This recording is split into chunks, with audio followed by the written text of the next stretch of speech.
தூத்துக்குடியில் பெய்த பலத்த மழை காரணமாக தென்பாக்கம் காவல் நிலையத்திற்குள் குளம் போல தண்ணீர் தேங்கியிருக்கிறது. தூத்துக்குடியில் இன்று அதிகாலை 2 மணி முதல் சுமார் 4 மணி நேரம் பலத்த மழை பெய்தது. பல்வேறு பகுதிகளில் மழைநீர் தேங்கியிருக்கிறது. மாநகரின் மையப்பகுதியில் அமைந்துள்ள தென்பாக்கம் காவல் நிலைய வளாகத்தை சுற்றி மழைநீர் சூழ்ந்து கொண்டது. காவல் நிலையத்திற்குள்ளேயும் மழைநீர் புகுந்ததால் காவலர்கள் அங்குள்ள கோப்புகள், கணினிகள் உள்ளிட்ட பொருட்களை பாதுகாப்பான இடங்களில் எடுத்து வைத்தனர்.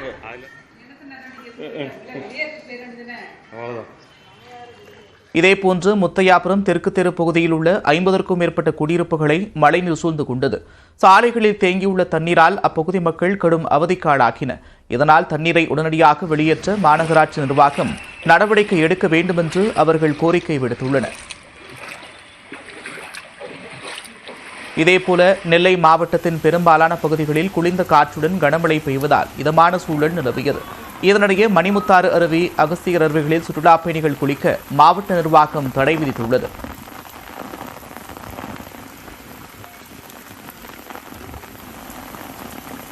இந்நிலையில் திண்டுக்கல் மாவட்டம் கொடைக்கானல் மற்றும் அதன் சுற்றுவட்டார பகுதிகளில் 1 மணி நேரத்திற்கும் மேலாக பெய்த மழையால் குளுமையான சூழல் நிலவியது. ஏரிச்சாலை, அப்சர்வேட்டரி, மூஞ்சிக்கல், அண்ணா சாலை, ஆனந்தகிரி, செண்பகனூர் உள்ளிட்ட பகுதிகளில் பலத்த மழை பெய்தது. மழையால் வெப்பம் தணிந்திருக்கிறது.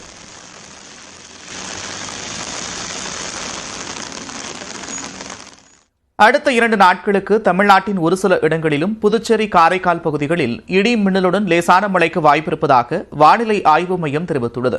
இது தொடர்பாக வீடியோ வெளியிட்டுள்ள வானிலை ஆய்வு மையத்தின் இயக்குநர் செந்தாமரை கண்ணன், வடக்கு உள்கர்நாடகா முதல் தென் தமிழகம் வரை ஒரு வளிமண்டல கீழடுக்கு சுழற்சி நிலவுவதாக கூறியிருக்கிறார்.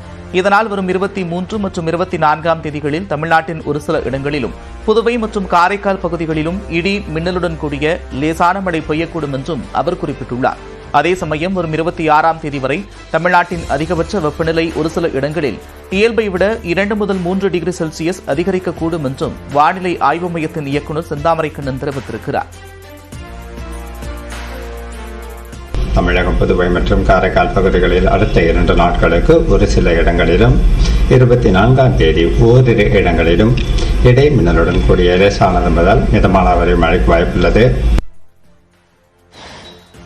சென்னையை பொறுத்தவரை ஒரு சில இடங்களில் இடி மின்னலுடன் லேசான மழைக்கு வாய்ப்புள்ளதாகவும் மீனவர்களுக்கு எச்சரிக்கை எதுவும் இல்லை என்றும் வானிலை ஆய்வு மையம் தெரிவித்துள்ளது.